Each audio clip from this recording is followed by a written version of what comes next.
నమస్తే. రాష్ట్రంలోని రాష్ట్ర వ్యాప్తంగా గ్రామ పంచాయతీ ఎన్నికలకు రాష్ట్ర ప్రభుత్వం, రాష్ట్ర ఎన్నికల కమిషన్ ప్రత్యేక జీవో జారీ చేస్తూ 3 విడతలుగా ఎన్నికలు జరపాలని చెప్పేసి ఆదేశాలు జారీ చేసిన విషయం మనందరికీ తెలిసిందే.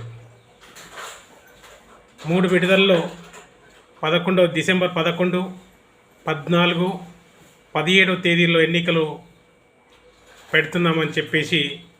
ఆ జీవోలో జారీ చేయడం జరిగింది. మరి అదే ఎన్నికల్లో పార్టిసిపేట్ చేసే అభ్యర్థులు ఎవరైతే ఉన్నారో, ఓటర్లు ఎవరైతే ఉన్నారో, ఓటు వేసే అభ్యర్థులు ఎవరైతే ఉన్నారో వారందరూ కూడా వివిధ ప్రాంతాలలో విద్యను అభ్యసించడం కావచ్చు, విద్యార్థులు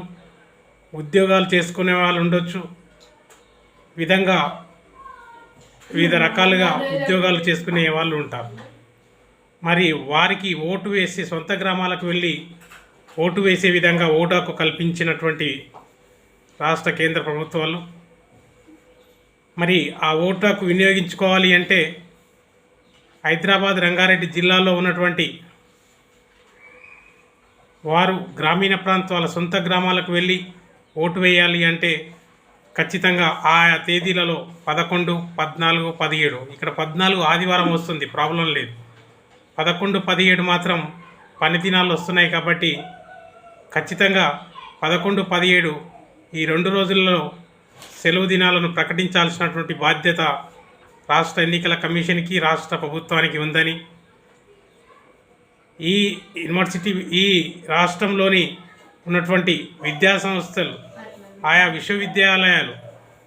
జేఎన్టీహెచ్ కావచ్చు, ఉస్మానియా యూనివర్సిటీ కావచ్చు, కాకతీయ యూనివర్సిటీ కావచ్చు, తెలంగాణ యూనివర్సిటీ కావచ్చు, పాలమూరు యూనివర్సిటీ కావచ్చు, మహాత్మా గాంధీ యూనివర్సిటీ కావచ్చు, ఇలా 12 యూనివర్సిటీల పరిధిలో పనిచేస్తున్నటువంటి ఉద్యోగులు కావచ్చు, చదువుతున్నటువంటి విద్యార్థులు కావచ్చు, వీరందరికీ కూడా సెలవులు ప్రకటించాల్సినటువంటి బాధ్యత ఆయా యూనివర్సిటీ అధికారులకు ఉందని చెప్పేసి ఆయా పరిధిలో ఉండేటువంటి కాలేజీలు, ప్రైవేటు కాలేజీలు ఏవైతే ఉన్నాయో, ప్రైవేట్ విద్యా సంస్థల్లో పనిచేస్తున్నటువంటి ఉద్యోగులకు, చదువుతున్నటువంటి విద్యార్థులకు కూడా ఓటు హక్కు ఉంటుంది కాబట్టి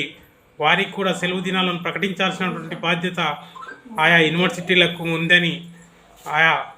రాష్ట్ర ఎన్నికల ప్రభుత్వానికి, ఎన్నికల కమిషన్కు ఉందని చెప్పేసి తెలియజేస్తున్నాం.